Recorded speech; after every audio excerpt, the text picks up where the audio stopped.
gravando. Muito bem. Aqui, cadê? Aqui.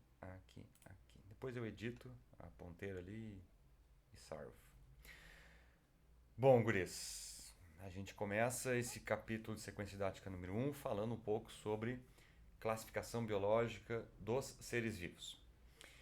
E eu coloquei aqui uma imagem, duas na verdade, três na verdade, iniciais, que tem aqui à esquerda o que a gente chama a árvore da vida, né?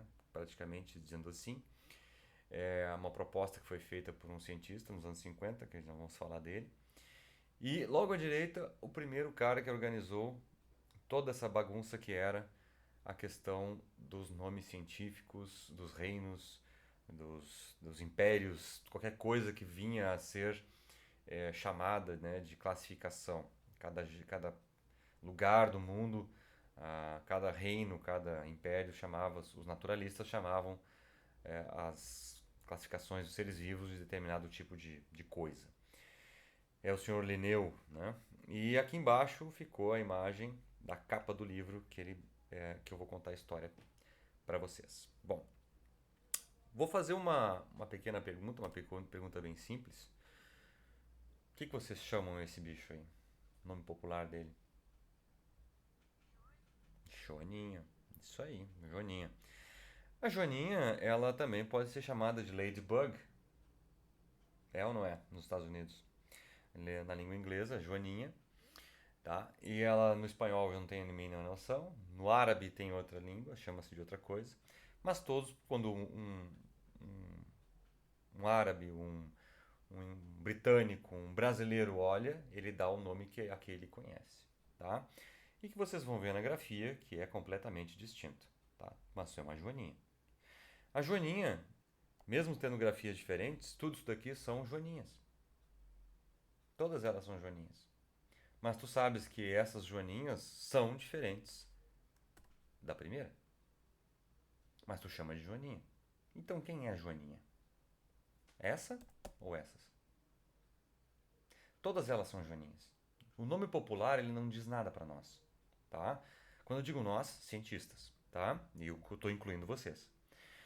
A gente quando tem essa noção de nome popular, é um nome popular que roda na comunidade, porque Joaninha é aqui no sul do Brasil. Joaninha é até metade de São Paulo. Mas chega lá no Amapá, ele já tem outro nome. Chega em Mato Grosso, ele tem outro nome. E é dentro do mesmo país. Quiçá fora, né, da língua portuguesa. Então era uma bagunça falar a respeito de joaninhas, como era falar a respeito de peixes, como era falar a respeito de borboletas, quiçá. Tá? Todos eles joaninhas, mas todos eles reuniam algumas características físicas que os reunia nesse grande grupo joaninha, mas que não eram a mesma coisa. Tu nota que fisicamente a estrutura da física de cada um, as pintinhas, né? Todas elas eram distintas. E isso é a manifestação do DNA. Isso é a herança das quais a gente falava o ano passado. Tá? A herança do DNA manifestada dá esse aspecto aqui. Tá? Então esses nomes todos que nós chamamos de Ladybug, Joaninha, Juanita, sei lá eu que lá no espanhol, tá? Todos eles para o mesmo animal. Porém, tudo que vocês estão enxergando aqui são espécies diferentes. Todas elas. Vocês estão enxergando aqui 4 vezes 4, 16 espécies de joaninhas distintas. Mas vocês chamam de joaninha. Ou seja, para eu me comunicar com um cientista da França, era uma baderna. Lá antes de 1758, era uma baderna. Ou seja, eu chamava ela de Joaninha e o francês chamava de René, sei lá eu, tá? Chamava de qualquer coisa. Então, virava uma baderna essa conversa, ninguém sabia o que era nada. Não existia uma linguagem única. Pensando nisso, em 1700 e bolinha, tá? A linguagem internacional de comunicação era regida não pelo inglês. A linguagem culta era o latim. Tá?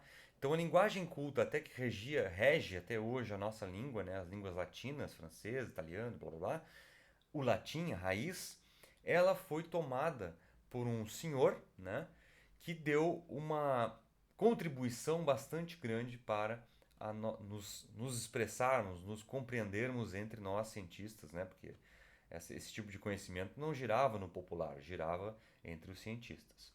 Aí eu te pergunto, esses dois indivíduozinhos aí, o que são? O que vocês imaginam que sejam? Não. Ó, já foi, tá, chegou perto. É bem por aí. É uma lagarta, vamos dizer assim. É um imaturo. Isso daí, isso daí é um indivíduo imaturo de uma joaninha. É a larva de uma joaninha. Só que para tu ter uma noção como a ciência engatinhava naquela época de 1700, 1800, até nome de espécie para isso daqui foi dado. Sendo que isso aqui é um imaturo de uma espécie de joaninha chamado arlequim. Então tu nota que era uma bagunça tão grande que nem o ciclo de vida dos indivíduos se conhecia direito para poder dar nome. Para ter uma noção, os camarões eles passam por 5 níveis de vida, desde de imaturo até chegar ao camarão adulto. E cada vez que um pescador, um pesquisador pegava na sua rede as 5 fases distintas de desenvolvimento de um camarão, ele achava que eram 5 espécies distintas. Mas era o camarão sete barba esse que tu come aí de vez em quando. Tá? Então era o mesmo indivíduo passando por fases diferentes. E para esses indivíduos ele dava 5 nomes diferentes. Bom, uma baderna. Tá? Então nota que muitas das vezes, pelo próprio ciclo de vida, os caras confundiam. Mas aí, com tantas diferenças, nomes, né, língua, como é que poderíamos nós nos comunicar? Quando digo nós, sempre chamando atenção para aqueles que tinham detenimento do conhecimento, tá? Esse senhor simpático, botânico, né? Carolus Linnaeus, ele é essa carinha de tia-avó, mas ele tem essa peruca aí porque era sinal de, né, de um cara bem de vida, e ele realmente era um cara bem de vida. Ele pegou e começou, não, vamos organizar essa baderna aí, começando pelas plantas e depois vamos organizar os animais. Ele escreveu, depois de muito pensar, muito esquematizar, ele escreveu um manualzinho. Olha, pessoal, e mandou para um monte de gente, os que ele conhecia, né? Na França, na Inglaterra, na Alemanha, na antiga Germânia, né? Áustria, e aí vai. Ele mandou esse pequeno manual, Systema Naturae, tá? Todo em latim, porque o latim ele era dominado pela maior parte do povo culto, que era que mexia com plantinha, com bichinho, com besourinho, tá? Era a maior parte da aristocracia, vamos dizer assim, era cientista, a abonada, né? E nota que era apenas o chamado Tomus I. Tomus 1, tomo, né? Parte 1. Esse Tomus 1 era que ele dizia, olha, a partir daqui nós vamos começar a organizar todas as coleções, sim, porque existiam coleções na Inglaterra, em vários países, coleções de plantas, coleções de insetos, de peixes, de mamíferos, e aí vai, tá? Então o Carolus Linneu escreveu em 1758 um tratado que ordenava com que a maior parte, para não dizer todos, né, os cientistas pudessem conversar entre si numa língua única. E aqui eu digo, mostro para vocês os principais pré-requisitos para que isso pudesse acontecer. Está em negrito a grande importância pela qual o Linneu observou que deveria haver um manual foi a maior quantidade de biodiversidade existente no planeta. A biodiversidade é gigante.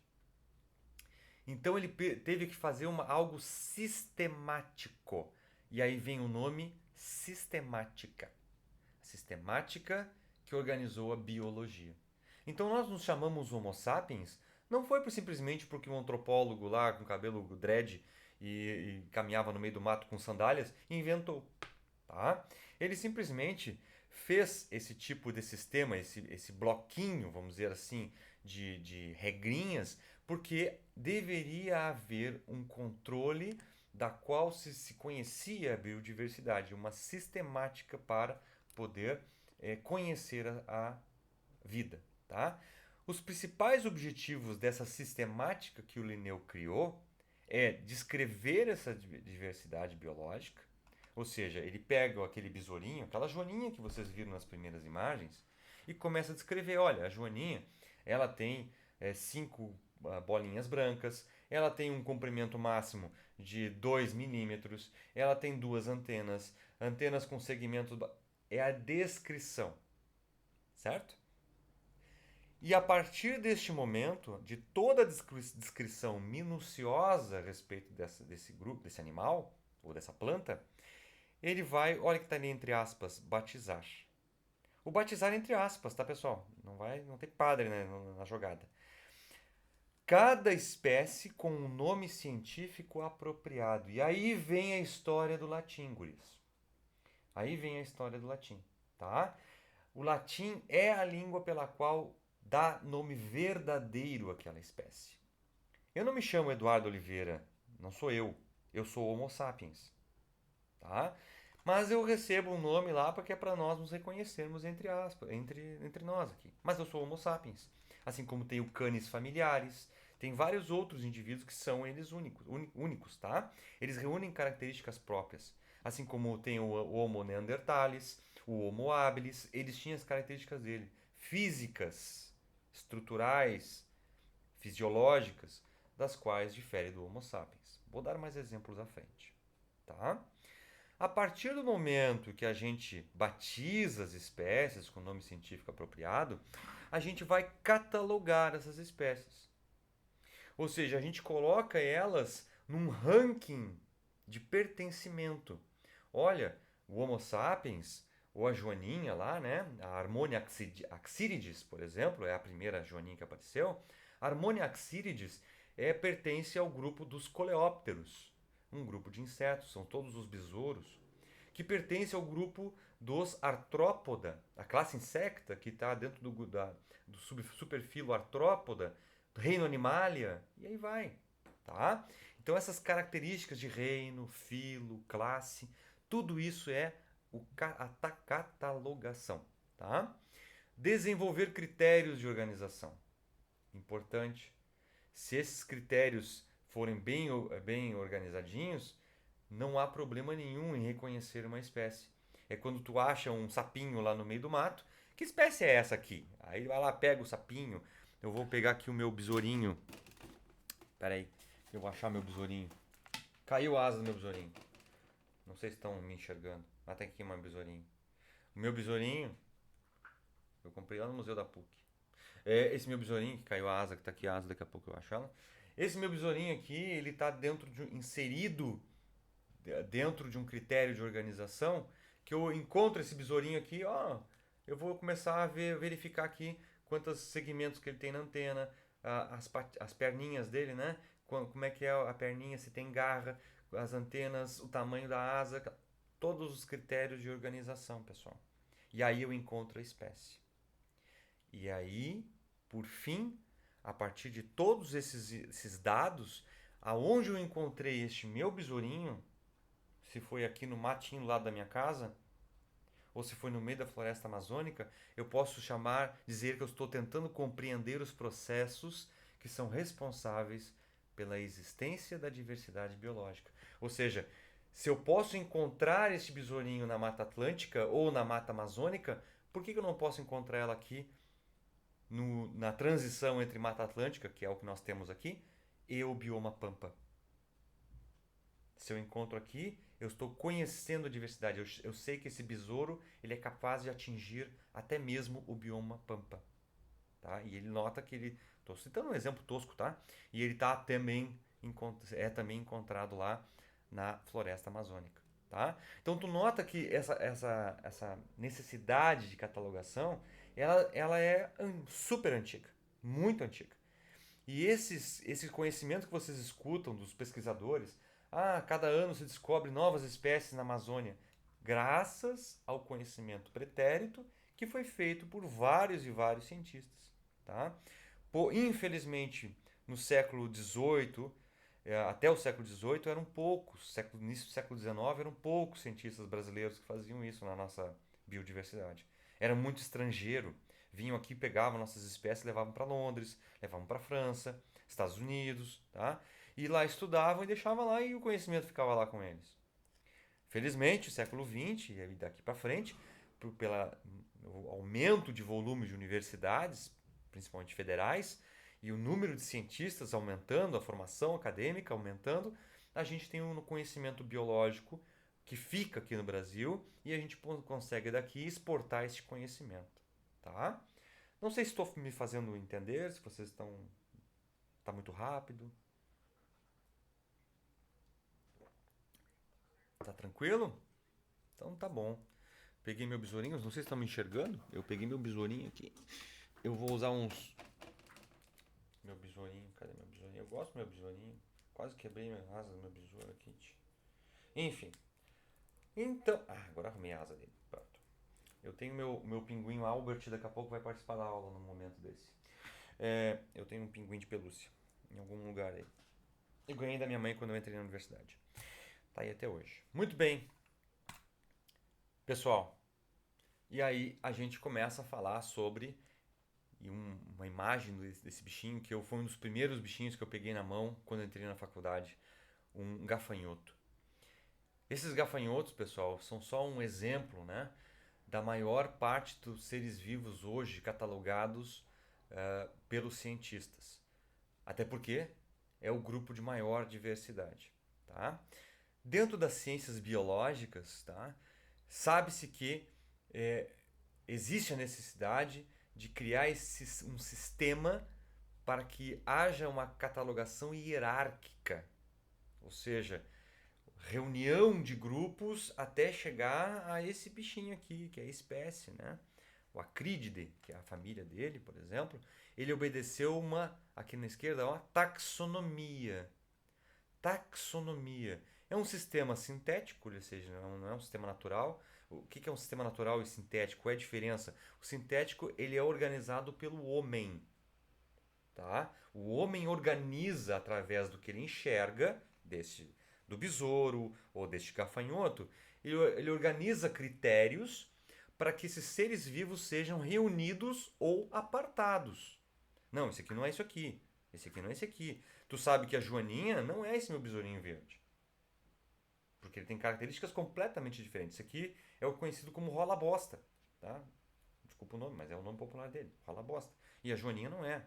Tá? Um rola bosta, do grupo dos rola bosta. Isso aqui é um escaravelho. A Joaninha é um coccinellid. Tá? É outro grupo. Então essas categorias menores, por exemplo, de famílias, gêneros, espécies, são incluídas dentro de categorias maiores, como por exemplo filo, reino, tá? E essas categorias, cada uma delas, nós chamamos de taxon.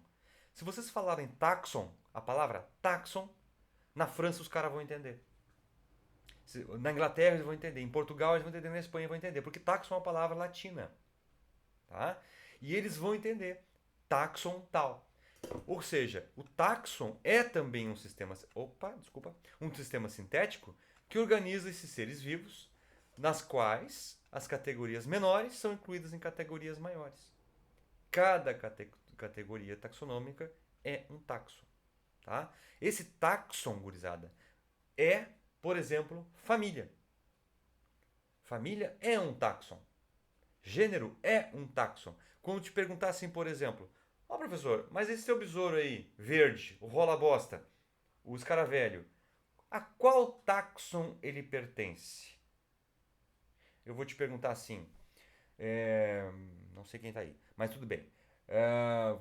Vou inventar o aluno padrão, né, que tá aí sempre. o aluno de questão. Rezeres perguntou, professor, qual taxon pertence? Eu vou dizer, Rezeres, que taxon tu quer saber, de gênero? Aí ele vai dizer, não, o taxon família. Aí eu vou dizer para ele, tá, o taxon família, família Scarabaeidae. Entendeu? Qual taxon ele pertence? Aí pergunta o outro. Eu vou te perguntar qual taxon tu quer saber. Qual é o filo dele? Eu vou te dizer, é o filo Artrópoda. É um filo mais acima, uma categoria taxonômica mais acima. Eu vou mostrar para vocês como é que a gente organiza esses taxons. É o tema da aula de hoje, tá? como é que se estruturou essas coisas, que não vieram do além. Vocês estudaram isso daí lá, provavelmente, no ensino fundamental, mas vocês estudaram de uma maneira estanque. Vocês aprenderam que era reino, filo, classe, talvez isso aí, né? Mas aqui não, vocês vão entender o porquê que isso acontece, que é a diferença do aluno no ensino médio. Por que que acontece, tá? Aqui é só um breve histórico. Ah, eu tenho que saber tudo isso aí. Claro que não. Tu tem que saber o último ponto ali, mas o resto é só para te mostrar aqui, ó, o quão antigo é a tentativa de se fazer uma organização desde o antes do velho, aquele velho, só se conhece em busto, o Aristóteles. Tá? Todo mundo era Aristóteles ou todo mundo era. Como é que era o nome aquilo? O, o outro velho aqui lá da Grécia. Lá. Antes do Aristóteles e depois do Aristóteles. Depois, mais importante que ele, só Cristo. Né? Antes de Cristo, depois de Cristo. Mas na Grécia Antiga, ó, classificava em animais aéreos, terrestres e aquáticos. E era bom. E pronto. E já era isso. Aí tu vai me dizer, por que não ficou assim? Porque não, tá? A ciência andou. Aristóteles, que é considerado o pai da zoologia, ele colocou, por exemplo, como a estrutura corporal sendo o critério de separação dos animais. Então ele botou como animais que correm, animais que rastejam, animais que nadam, animais que voam. Já aumentou o negócio. Desde o Aristóteles até o Renascimento, olha bem, quanto tempo levou. Do 323 morreu o velho. Antes de Cristo. E lá no século 14, 15, quando se deu a reforma protestante e tudo mais, quando a ciência voltou, o Renascimento, entre esse processo, Aristóteles e Renascimento, não teve grandes progressos.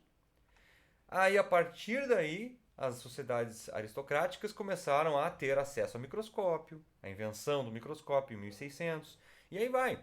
E aí o seu Linneu, que era um grande fidalgo, esse sim, em 1758, deu início então aos trabalhos de classificação moderna.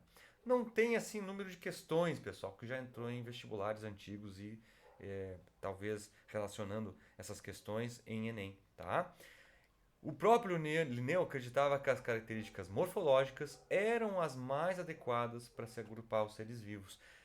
Eu chamo isso aqui de besouro, como chamo a joaninha de besouro, porque ele tem características que reúnem esses grupos em besouros. Características comuns. É claro que eles têm características que os separam de um rola-bosta de uma joaninha.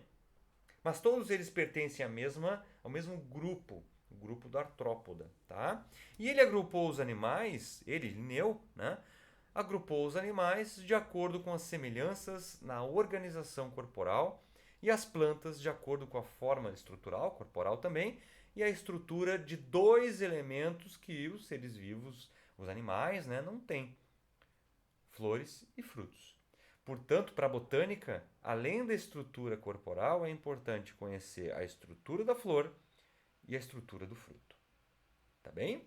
Ele era um botânico de natureza, mas ele mexia também, dava os pitacos dele em animais. Claro, como é um grupo mais diverso, ele mexia muito com insetos. Inclusive, quem tiver oportunidade, quem já foi, foi. Quem não foi, vá um dia, né?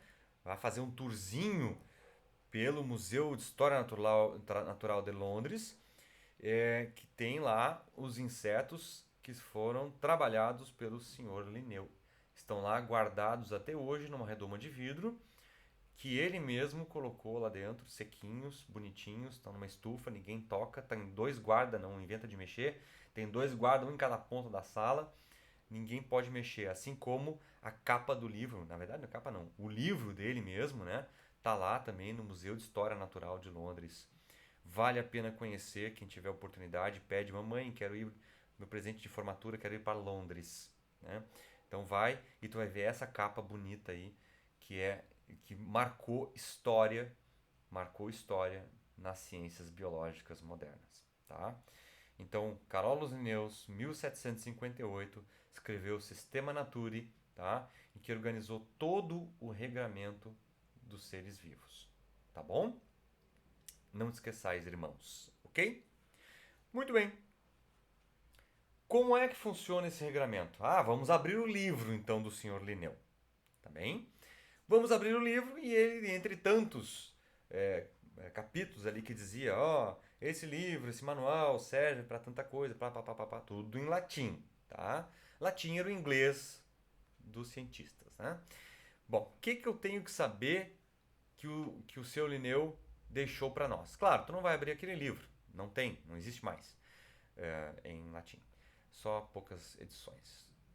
Pessoal, o nome pelas quais o regramento do Linneu foi conhecido chama-se nomenclatura, aqui em cima, ó, binomial de Linneu. Binomial, ou seja, todas as espécies terão dois nomes, tá? Todos eles terão dois nomes. A caixinha verde, pessoal, e a caixinha vermelha aqui embaixo são caixinhas que têm conexão, tá bem? Então vamos começar pela caixinha verde. Se é um sistema binomial, é um sistema de dois nomes. E o primeiro nome, pessoal, é um nome chamado genérico. Ou seja, é o gênero. A que gênero ele pertence? Esse gênero, por exemplo, eu utilizo para tu observar esse pequeno animalzinho aqui, que está no centro da imagem, o primeiro, que é um lobo, o nome popular dele. Wolf, lá nos Estados Unidos, tá? O lobo, ele tem como nome genérico canis.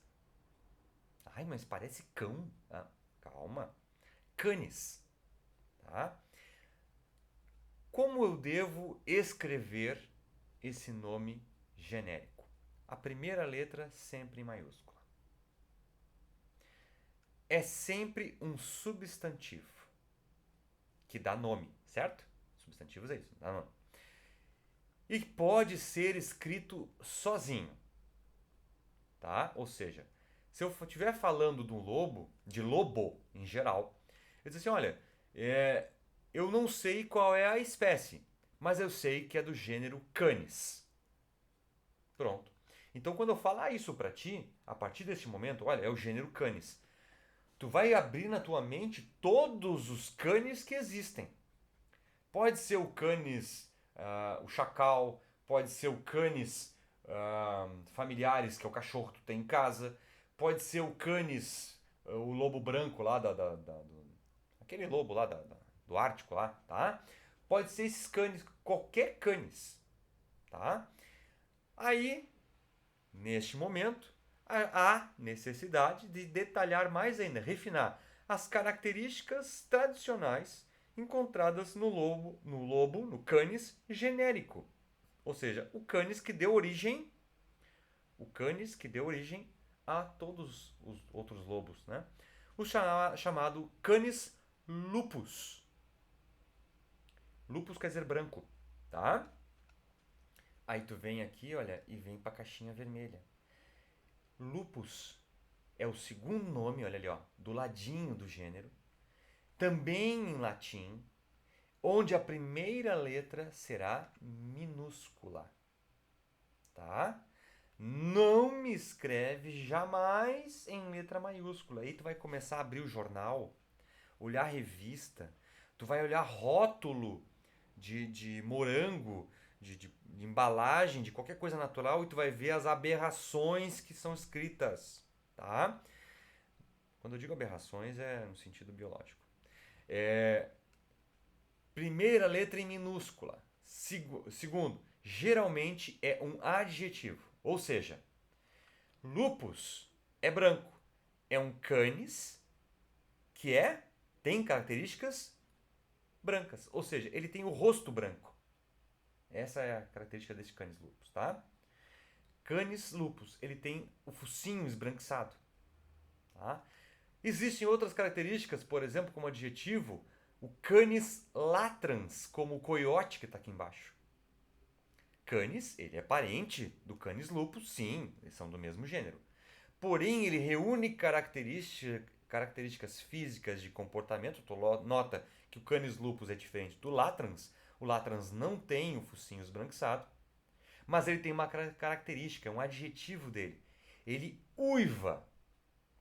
Latrans quer dizer uivar, né? Assim como tem o aureus, o chacal dourado. Ele é, olha bem a característica física, né? As orelhas, diferente do latrans, diferente do lupus. O Canis aureus, ele tem uma pelagem dourada. Aureus, dourado, tá? Então nota que todos esses nomes de espécie são adjetivos em latim, escritos em letra minúscula. E tu podes perceber que a grafia, tanto para o nome de gênero como para o nome de espécie, estão em latim e em itálico. Sim.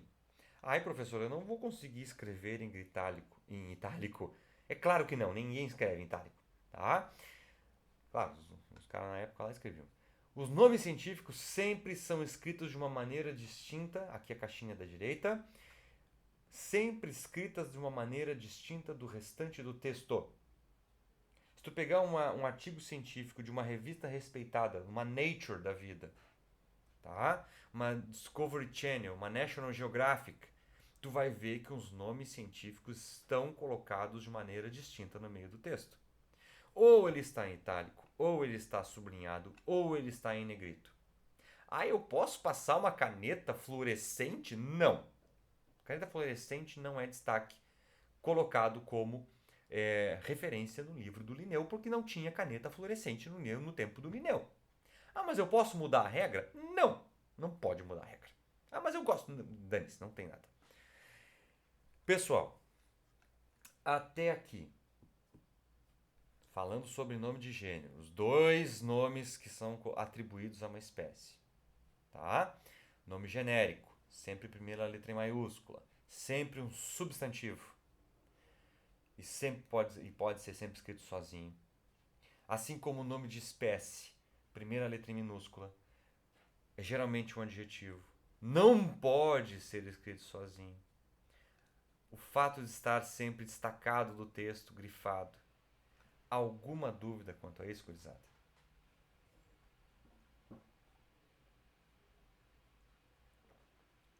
Pode falar. Tudo certo? Beleza. Então tá. Qualquer dúvida, vocês me interrompam, tá, guris? Por favor. Me interrompam e tirem a dúvida. Não vamos sair daqui com dúvida. As caixinhas, as três últimas caixinhas da esquerda, elas pertencem ao mesmo regramento que o senhor Carolus Linnaeus colocou, porém são condições que às vezes aparecem nas revistas, como eu falei para vocês. Eu vou ser muito sincero para vocês, gurizada. Eu não costumo comprar super interessante, porque eu não sei porquê, tá? Não compro. Mas faz tempo que eu não folho uma super interessante. Não sei se alguém costuma comprar. Eu não sei como é que eles colocam estão colocando certinho esses nomes aí científicos, tá? Eu citei a National Geographic porque eles têm um corpo editorial muito bom e, claro, gente renomada fazendo isso aí. E eles são muito cuidadosos com isso aqui. Agora, as outras eu sinceramente não sei. Quando eu fazia faculdade, tá? Há muito tempo atrás, os professores da universidade, ou o professor que nos deu aula disso daqui, ele falava para nós que ele criticou muito, inclusive, essa revista aí que eu acabei de se mencionar, poxa, super interessante, é, dizendo que escreviam nomes errados. É claro, o corpo editorial em 20 anos mudou, né? Então eles devem ter agora gente mais cuidadosa lá escrevendo. Por exemplo, o senhor Linneu colocou lá no regramento que eu posso escrever, por exemplo, aqui ó, Canis SP, ponto. Quando ele escreve, tu vê numa reportagem escrito Canis SP, ponto, é quando tu está te referindo a um animal do gênero Canis sem especificar a espécie, como eu falei para ti. Olha, eu não sei que bicho é aquele ali, ó, que tá correndo ali. Por exemplo, ontem eu vinha viajando, eu vinha na estrada e eu passei por um zurrilho. Sabe esses zurrilhinhos? Esses cachorro do mato, que chamam de cachorro do mato, tá? Esse cachorrinho do mato, ele é canis. Só que eu não sei que canis ele é. E se eu colocasse num texto para vocês no WhatsApp, sei lá, olha, encontrei aqui ó um canis SP ponto no meio da estrada. É claro que eu não vou mandar WhatsApp com isso, né? Mas Encontrei um SP ponto. Aí tu vai saber, mas provavelmente seja lá o cachorro do mato, né? Então tu vai ver, tu sabe que é um Canis SP ponto, tá? Aquela coisa. Então é o tipo de achado que pelo menos tu sabe que é aquele gênero, mas tu não sabe qual é a espécie. Também podes encontrar esse tipo de grafia com dois P's. É quando nos referimos simultaneamente a várias espécies do Canis. Por exemplo, o Canis, as espécies do gênero Canis da Mata Atlântica estão sob ameaça. Então, eu escrevo assim, ó, Canis spp, ponto, né, está sob constante ameaça pelo desmatamento. Então, eu estou citando todas as espécies de Canis estão sob ameaça, tá bem? Depois eu posso escrever C. lupus, ou seja, Canis lupus. Quando é que eu vou encontrar esse tipo de grafia? Mas como é que eu vou saber que é o Canis que ele está falando? Podia ser, sei lá, qualquer outra coisa, lupus, tá? Quando tu fala pela primeira vez, o nome científico no texto, tá? Deve ser escrito por extenso, normal, Canis lupus. Ao longo do texto, para tu não ficar escrevendo Canis lupus, aí tu pode optar por essa grafia, C. lupus, tá? E pode se abreviar esse termo. Agora, eu não posso escrever só lupus? Não. Por quê? Porque tu vai infringir uma regra dizendo que aqui, ó, na caixinha vermelha, tu não pode escrever lupus sozinho. Porque lupus ele é um adjetivo e todo adjetivo ele tem que ser acompanhado desse substantivo. Tá? Então o adjetivo lupus ele tem que ter um substantivo. Aquele da característica. Ou seja, lupus o quê? Porque existe o lupus gurizada. O termo lupus é utilizado para flores também. Então se eu escrever lupus, lupus é um adjetivo. Tá? Lupus de quê? Lupus do Canis. Tá bem? Então por isso tem que escrever C. lupus. Tá certo? Então tá bom. Me interrompam, tá? Se tiver dúvidas. Adoro esse bichinho. Sabia que teve no livro de aves ameaçadas de extinção? Por quem que vocês conhecem esse nome popular? Vai. O que vocês conhecem? O que vocês chamam ele?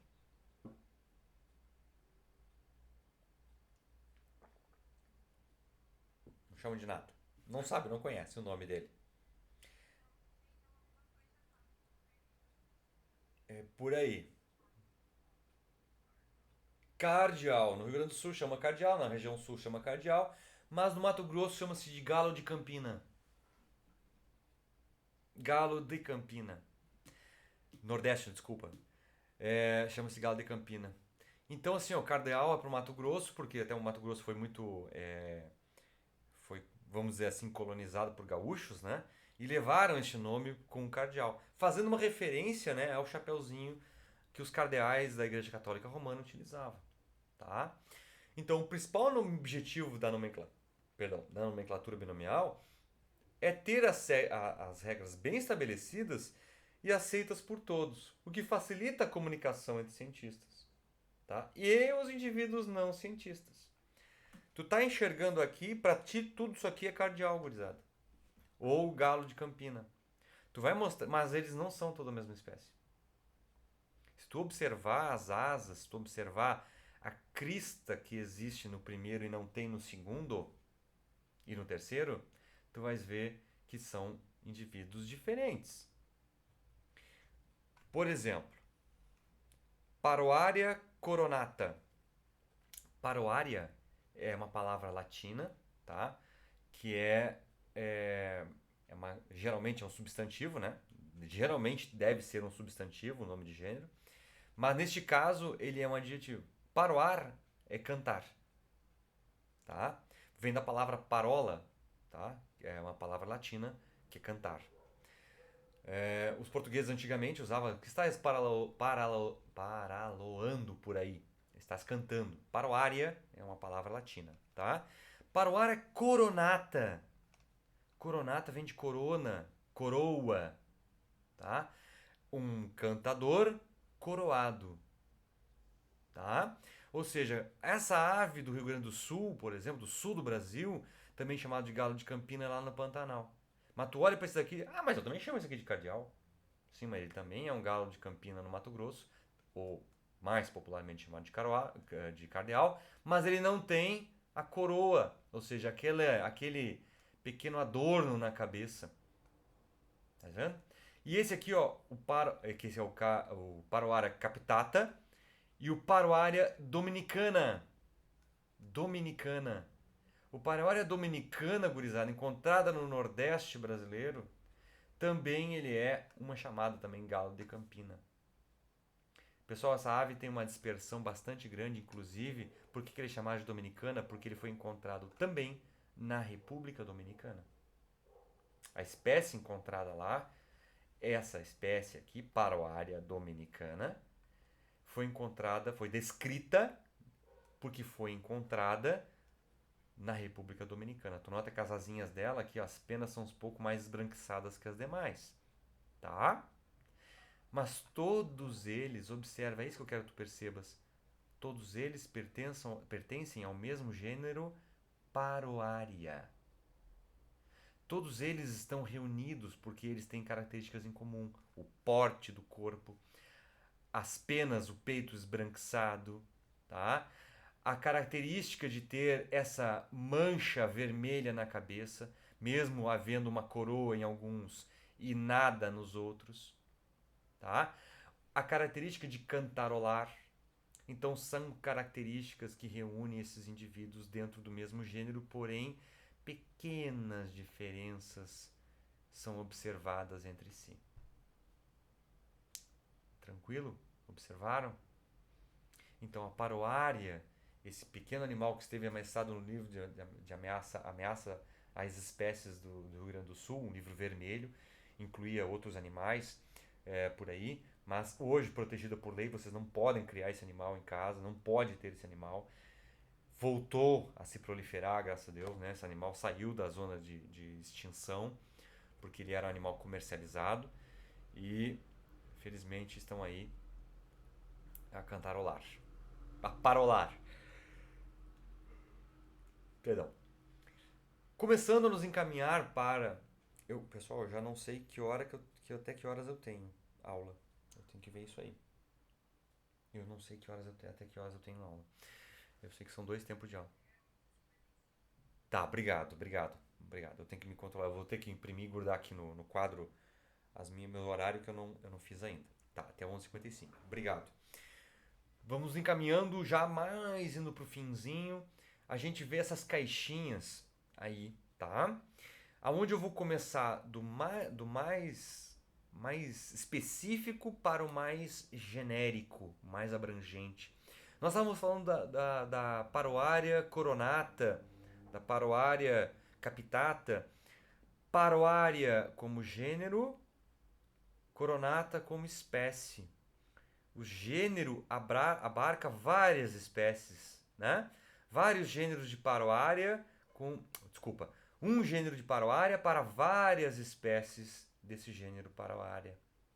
É assim como Homo sapiens, Homo erectus, Homo habilis, Homo neanderthalis, tudo Homo, gênero Homo, mas espécies distintas. Assim como vários gêneros podem se organizar em tribos diferentes. Em uma tribo. Vários gêneros, uma tribo. Várias tribos reúnem-se em uma família. Tá? A família Passaride, por exemplo, ela abarca o que tu chama de passarinho. Tu falar passarinho para um ornitólogo, que é o cara que estuda as aves, é quase mandar o cara longe, entendeu? Que passarinho que é?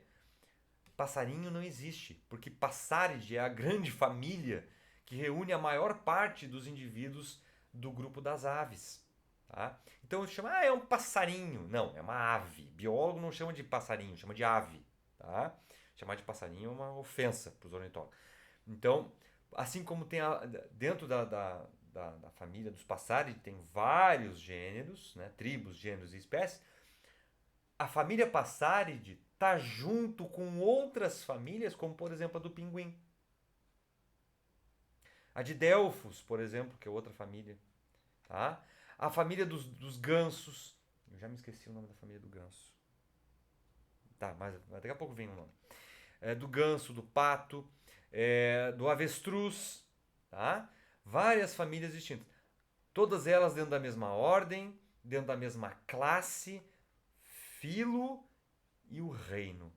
Então, a característica taxonômica, quem organizou isso aqui foi o Linneu em 1758. Tá? E ele organizou essas divisõezinhas daquelas características mais abrangentes para as menos abrangentes. Eu vou te fazer uma pergunta, mas fica à vontade de te responder.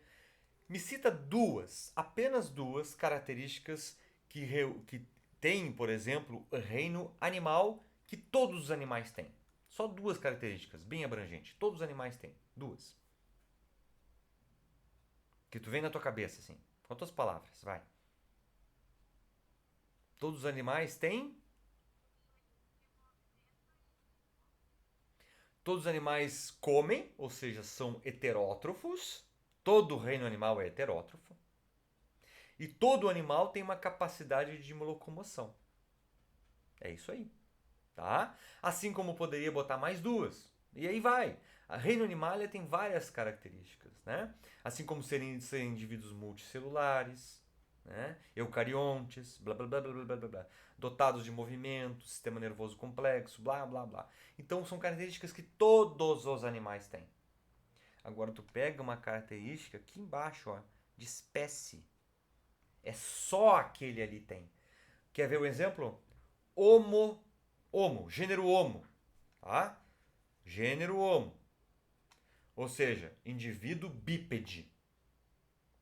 Aí tu vai pensar, porra, indivíduo bípede. Quem é que é bípede?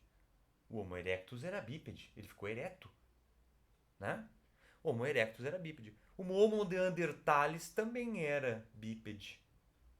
Sim, ele era Homo. Mas qual é a diferença do Homo erectus para o Homo neanderthalis? A estrutura da cabeça, a dentição, características físicas. Dentição que só o Homo neanderthalis tem, que só o Homo erectus tem, que só o Kron tem e que só o Sapiens tem, que é o tamanho dessa cabeça. Tá? Polegar opositor, entre outras, que os outros animais não tinham, os outros Homo não tinham. Tá? Então, características muito específicas. Tá bem?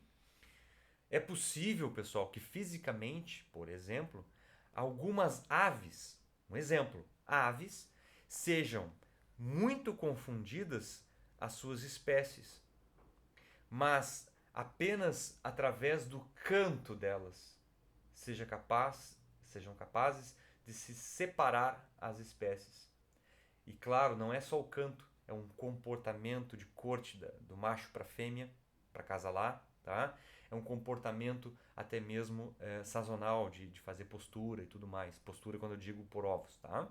Então, são pequeníssimas características que às vezes se reúnem e separam indivíduos de mesma espécie, tá bom? As subdivisões dos táxons, por exemplo, elas têm aqui na linha vermelha aquele tradicional que tu conhece, que acabei de mencionar para ti. Mas alguns indivíduos, quando eu quero dizer isso, como eu posso dizer, alguns grupos de seres vivos possuem algo acima do reino. Mas isso será citado, tá, gurizada? É o super-reino. O super-reino, por exemplo, do reino animal, é o super-reino eucarionte. Aí tu vai me dizer, mas professor, eucarionte é um troço gigante. Mas é claro que é um troço gigante. Quem é que é eucarionte aqui? Planta, animal, fungo. É uma galera, né? Abaixo do reino tem o sub-reino. Reino animal, sub-reino, por exemplo, cordata. Sub-reino cordata é todos os indivíduos que têm notocorda. todos os indivíduos têm notocorda, têm coluna vertebral? Não. Porque aí seria o infra-reino vertebrata. Então essas divisões, pessoal, não, sem pirar, tá? Não pira. São divisões que foram criadas por quê? Sintéticas, né? Criadas para poder organizar os indivíduos, porque as características que eles tinham não podiam ficar juntas. Características evolutivas, tá? Não podiam ficar juntas. Tinham que ser separados. E isso foi... Quase virei minha água. E isso foi indo até chegar ao grupo de espécie. Ah, mas professor, o senhor falou que espécie ele é único. Sim, pessoal. A tentativa é criar uma coisa única. A tentativa é ficar o mais simples possível. Quando os caras vêm e encontram um besourinho, tá? Eles tentam encaixar essa pecinha, esse besourinho que eles encontraram, naquilo que já se conhece. Imagina lá, fiquei 90 dias no meio da Mata Atlântica, minha barba tá chegando no meio do peito. Eu só fiquei coletando besouro. Eu só enxergo besouro na minha frente, tá? Cobra. E aí eu trouxe uns besouros para o laboratório, tá? E eu peguei esse besouro e disse assim, olha, pessoal, eu vou tentar encaixar esse troço aqui, mas tá difícil. Isso aqui parece ser o fulano, mas parece ser o outro porque ele não tem característica tal. Esse aqui parece ser não sei o que.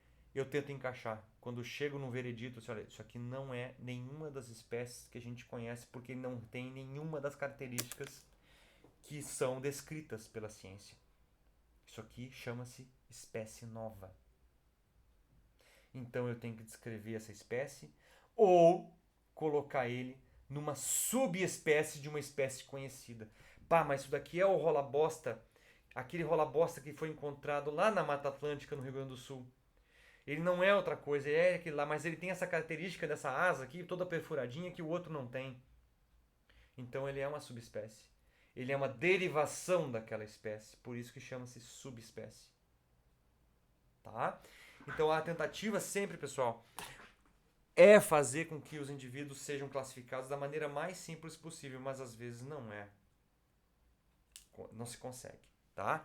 Isso Linneu tentou, morreu tentando, mas foi criado pelos outros cientistas, né, que deram continuidade ao trabalho dele, os outros taxonomistas, que a gente chama a ciência que dá nome, que caracteriza, né, os seres vivos, aos outros taxonomistas, coube a eles colocar essas pequenas divisões, tá? Não são todos que obedecem, tá? Não são todos os seres vivos que caem nessas superespécies, subespécies, subtribo, essas coisas, mas às vezes há necessidade, tá? E esses dois senhores aqui, tá? Foram os caras que mais se utilizaram dos estudos do senhor Linneu. Alguém reconhece algum deles, não? Eles não têm Instagram. Eles não têm mais Instagram. Mas não, nunca tiveram, na verdade. Nunca tiveram Instagram. O jeito deles se comunicarem com os outros cientistas era na cartinha, né? Que demoravam tanto para chegar, tá?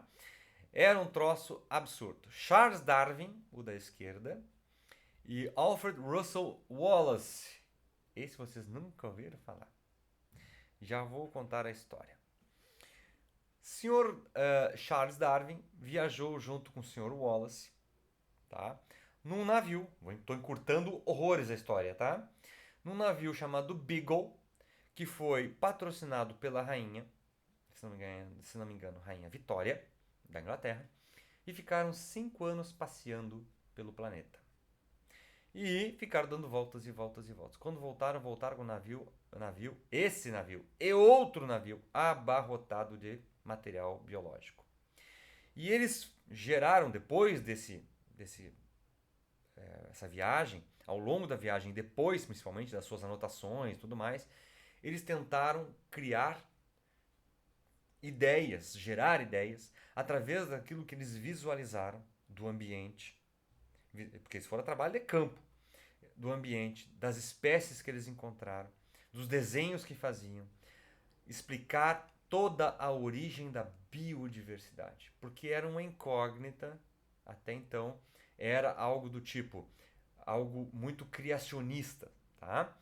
E essa ideia criacionista foi abarcada, digamos assim, tomada como verdade única.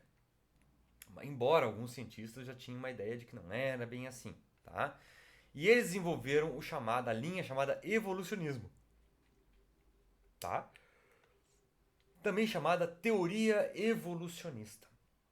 E essa teoria, em suma, queria dizer que a evolução biológica era responsável. Ih, ficou mal dividido aqui. Responsável pela diversificação da vida.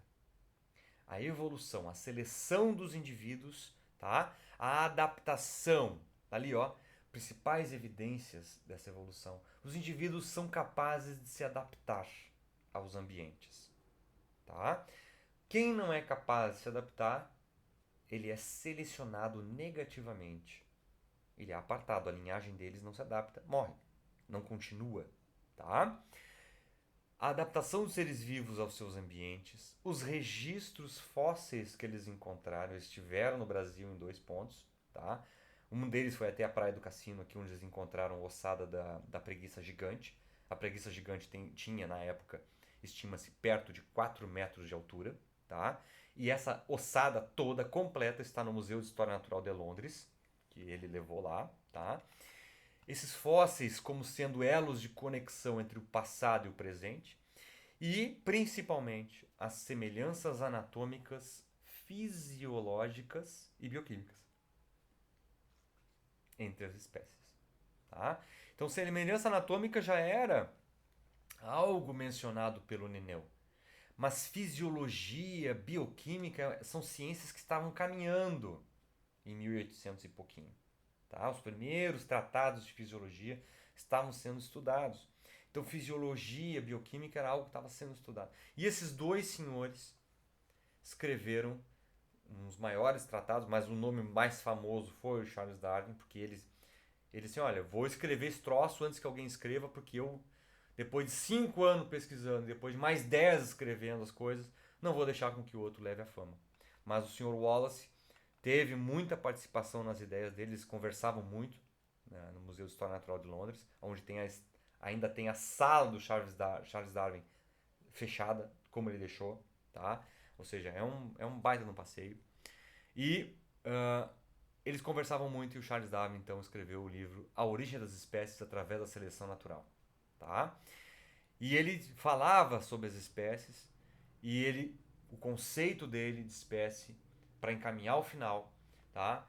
Era este, que a espécie é um grupo de populações cujos indivíduos em condições naturais são capazes de se cruzar e de produzir descendentes férteis, estando reprodutivamente isolados de indivíduos de outras espécies, tá?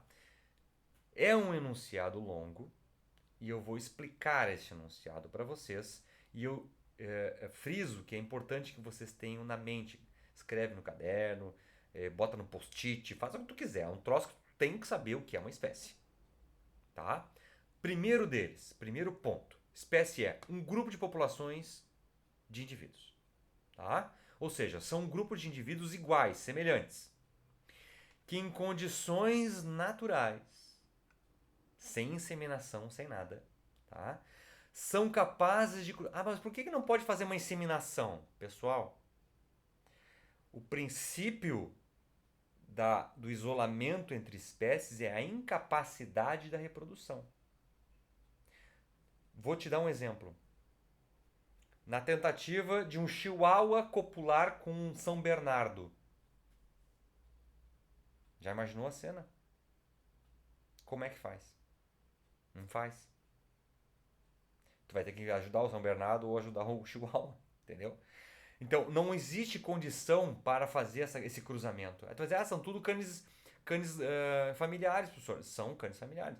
Mas a separação reprodutiva que eles estão tendo ao longo desse processo está levando eles a não se cruzarem mais. Os aparelhos reprodutores deles já não têm mais nem alcance. É isso que eu quero dizer para vocês. Tá? Ou seja, que são capazes de se cruzar, no caso do Chihuahua e São Bernardo não tem capacidade de se cruzar, e de produzir descendentes férteis. É o caso aqui típico, a eguinha Pocotó, que está aqui do ladinho, o jumentinho, copularam e produziram a famosa mulinha. Tá? Pessoal, esse cruzamento égua com jumento é mula. Esse cruzamento gera um indivíduo que, se tu botar uma mula com outra mula, não vai criar jamais, tá? Porque são indivíduos inférteis. Se tu botar o jumento a copular com a mula, ela é infértil. Chama-se híbrido, tá? O que provocou, né, um estado de reprodução isolado com outras espécies. Ou seja, jamais haverá ninguém copulando com a mulinha, porque esses indivíduos não têm mais capacidade de se cruzar. Aí tu me diz assim, tá, e como é que é o nome da espécie da mula? Tu vai me perguntar. Eu vou te dizer, não existe. Não existe. Não é mula. Não é. Por quê? Porque ele não obedece à regra de espécie. Mula é infértil. Então, não tem capacidade reprodutiva, ela não pode dar sequência na linhagem, ela não é uma espécie. Tá? Então, atenção a isso. Assim como acontece os cruzamentos do ligre, né?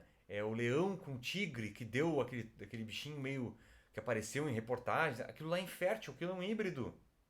Ele não vai reproduzir com ninguém. Tá? Assim como existe cruzamentos entre plantas. Tu vai comprar, por exemplo, uma melancia sem semente. Ah, isso aqui é um híbrido. Tu misturou espécies distintas de melancia e gerou uma melancia, um fruto. Mas sem capacidade reprodutiva. A semente é a capacidade reprodutiva, não gera embrião. Entendeu? Então, quando a égua é cruzada aqui embaixo, ó, com o jumento, que gera mula, gera um híbrido estéril.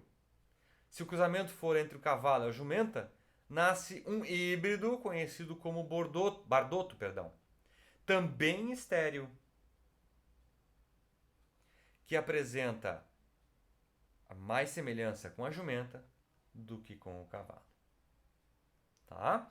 Então, esses cruzamentos, pessoal, sempre existiram na natureza, não precisou o homem interferir. Sempre existiu. Mas, ao longo do processo de especiação, esse é o termo certo para se usar, ao longo do tempo de especiação, do processo de especiação, foram se separando. Posso cruzar uma zebra macho com uma égua? Pode. Vai dar? Vai. O quê? Uma zebrégua, sei lá eu. Ela é fértil? Não. Ela é um híbrido. Tá? Pessoal, eu preciso saber se vocês entenderam o que é o conceito de espécie. Que precisa ser da mesma população, que tenham capacidade de se cruzar, produzir descendentes férteis, e esses descendentes podendo continuar gerando mais espécies. Beleza? Entenderam?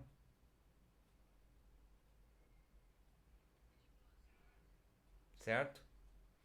Guris, diga. Hum,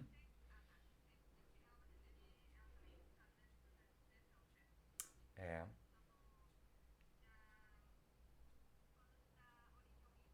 uhum,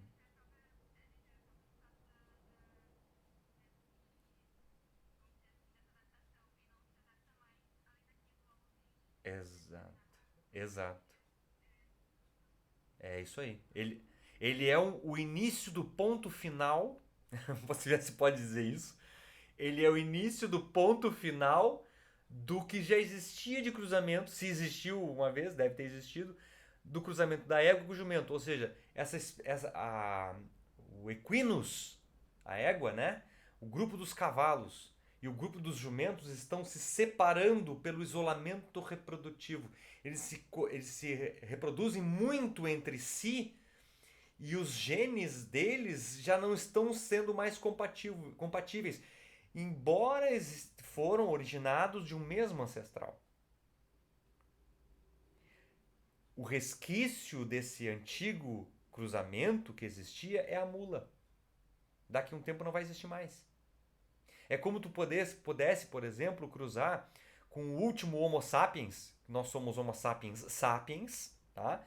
A tentativa, se existisse ainda Homo sapiens, né? A tentativa, se pudesse cruzar com Homo sapiens, tu sendo Homo sapiens sapiens, e esse Homo sapiens gerasse um Homo sapiens, tá? Gera ali uma criança. Só que ela é estéril. Ela não vai dar continuidade. Ela não é uma espécie. Tá? Ele não é considerado uma espécie. Tá? Então tá. Guris. Pergunta, guria.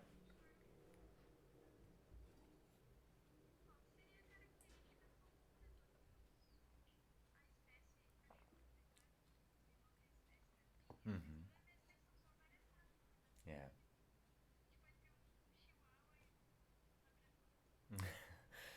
Bom, a característica dos canes familiares, ela tem uma... Claro, existe...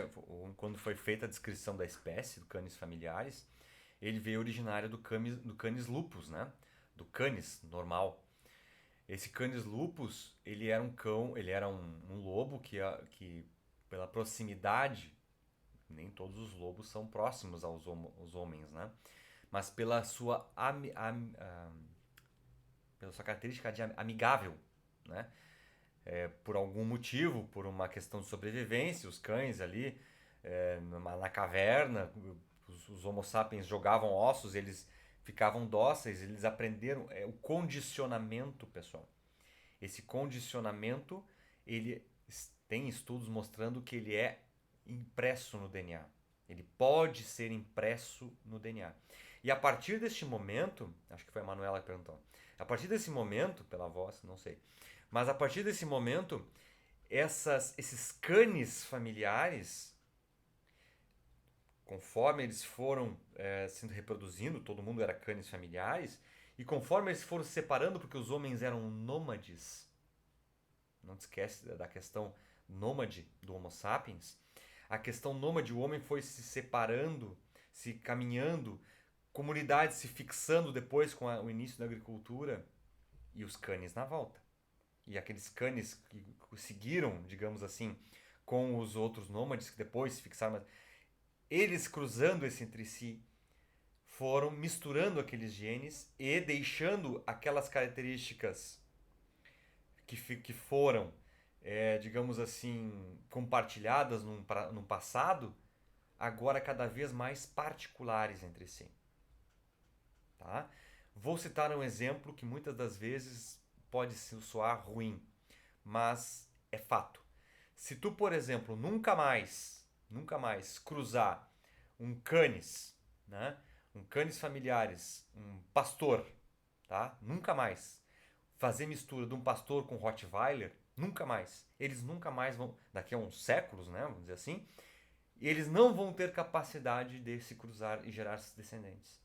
Vão começar a cruzar e gerar híbridos. Ah, mas por que não acontece nos cães? Quem disse que não? Se tu cruzar um Chihuahua com um São Bernardo, como eu falei, as próprias condições anatômicas do Chihuahua, se for a fêmea, não tem condições de gerar filhotes de um São Bernardo. Imaginou? Então quer dizer que aqueles genes, os espermatozoides de São Bernardo, ele por mais que fecunde o óvulo do Chihuahua, a estrutura do DNA dele já não casa mais. O que gera cópula, mas não gera descendente. Tá entendendo?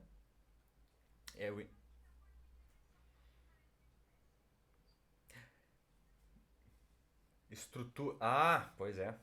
E todos ainda reúnem focinho, né? É só se tu pegar, por exemplo, lá o Bulldog francês lá, tem um focinho pra dentro. Mas é focinho, dentição com dentes caninos, incisivos, os dentes da frente, adaptados a cortar carne, orelhas frontais, né? Quatro patas com cinco dedos, garras. eles têm características que ainda os reúnem dentro do mesmo canis familiares. E aí tu entrou num conceito que eu vou deixar para para próxima semana, que não, a próxima aula, que eu não sei se é semana que vem, tem que olhar meu horário, que é o conceito de raça. E aí nós vamos falar de etnia, que é o que, por exemplo, pega pro Homo sapiens. A raça dentro do Homo sapiens é era uma tendência à especiação.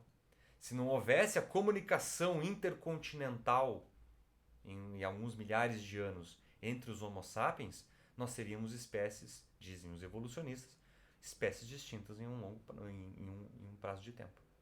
Mas eu vou falar do conceito de raça na próxima, tá? Senão vai ficar um volume muito grande de conhecimento para agora. Eu precisava que vocês sedimentassem mais um pouquinho isso aí. Não sei se respondi, talvez não tenha respondido a Manuela. Respondeu? Tá. Então tá. Aqui, ó, é a raça geográfica que eu vou falar na próxima semana, na próxima aula, tá? Eu vou parar aqui que já são 11 e já passei o horário, tá? O próximo professor já deve estar nas beiras aí. E aí eu vou deixar vocês com esse material, vou postar no Moodle, tá bem? Dá um okzinho aí, gurizada. Vou também gravar essa aula, deixar ela disponível. Já está gravada, né? Deixar ela disponível lá para vocês.